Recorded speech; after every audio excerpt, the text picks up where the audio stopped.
Welcome back to The Observable Unknown. Tonight's letter arrives with a sobering jolt of relatability that isn't often presented. This one asks for care before conjecture. Dear Dr. Rey, I just found out that I have 3 months, possibly less, left to live. I've been diagnosed with stage 4 prostate cancer, and I have to tell you, I was raised basically as an atheist and am scared to death of losing out on what life is. Please tell me there's something after all of this. Please tell me that my 46 years on this planet haven't been a waste of time that will ultimately amount to nothing. Sincerely, Anthony P.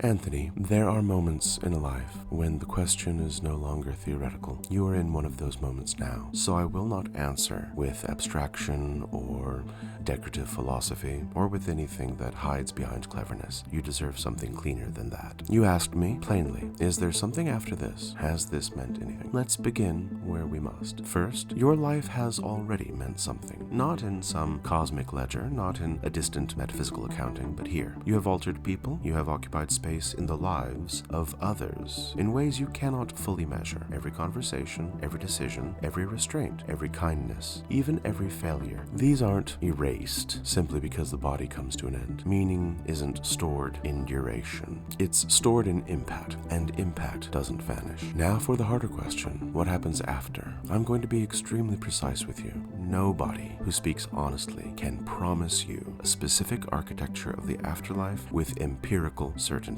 Anyone who does is selling you relief, not truth. But, and this matters, there is a growing body of serious research, observation, and lived human testimony that strongly suggests consciousness isn't as confined to the brain as we once believed. Near-death experiences, end-of-life lucidity, shared death experiences, veridical perceptions reported under conditions where the brain should not be producing coherent awareness. These aren't fringe curiosities anymore. They're being studied carefully, reluctantly at times, but studied nonetheless. And they point toward something very important. Consciousness may not end in the way we were taught to assume. Now let me shift slightly, because this is where your fear lives. You're not only afraid of death, you're afraid of annihilation, of becoming nothing, of having been something that ultimately resolves into silence with no witness. That fear is an ancient one, and it is deeply human. But notice something. You are aware of your own awareness right now. You're not just experiencing life, you are witnessing that you are experiencing it. That reflective quality of consciousness, that I am here, I know that I am here, isn't something we've successfully reduced to chemistry alone. We can correlate it, we can't fully explain it, and that gap isn't a trivial one. Now, I want to offer you something not as belief, but as possibility. Across traditions, across cultures, across time, there is a recurring intuition that what you are at your core isn't identical to the body you're currently inhabiting. That the body is a condition of experience, not its origin. And when the condition changes, experience doesn't necessarily cease. It may change form, it may change clarity, but it doesn't simply collapse into oblivion. Now, I promised you I wouldn't leave you only with philosophy, so let me bring this closer to something you can engage. There are numerous individuals, myself included amongst them, who work within what is often called evidential spirit communication.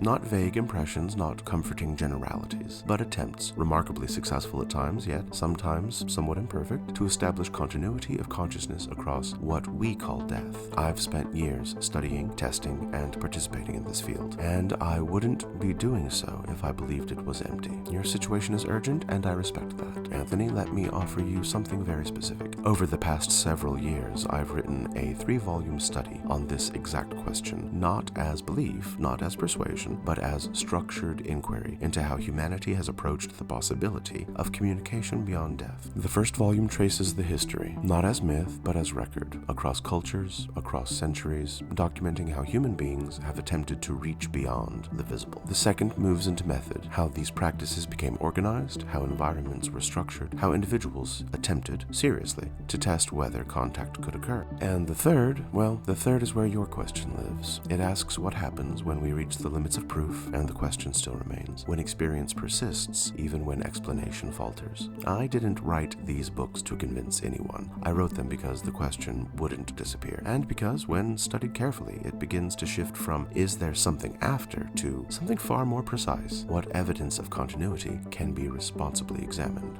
If you're able, even in these next few weeks, I would gently suggest engaging with this material not as doctrine, but as companion companionship, as a way of seeing that you're not the first to stand where you are now, and that many before you have asked this question, not in fear alone, but in disciplined curiosity. If there is even a possibility that consciousness continues, then your next task is not to fear the end, it is to prepare for a transition. That means saying what needs to be said, reconciling what can be reconciled, allowing yourself to be present without fleeting into panic, and, if you're willing, becoming curious instead of only afraid. Curiosity is quieter than fear, but it is far, far more powerful. Let me say something to you that may settle deeper than anything else I've offered. If there is something after this, and there is meaningful reason to suspect that there is, then you're not approaching oblivion. You're approaching continuity under different conditions. And if, in the most skeptical case, there is not, then you won't be present to experience loss. There will be no you to mourn the absence. So the fear you feel now belongs entirely to this side of the threshold, not the other. Which means this moment, right now, is where your work is. Not in trying to solve the entire metaphysical question, but in meeting the time you have left with as much presence, honesty, and, if you can allow it, dignity. Anthony, your life has not been wasted. You're here, asking one of the most important questions a human being can ask. That alone places you in the company of every philosopher, every mystic, every person who has stood at the edge and wondered what lies beyond it. You're not alone in this. Not now, and I suspect not afterward either.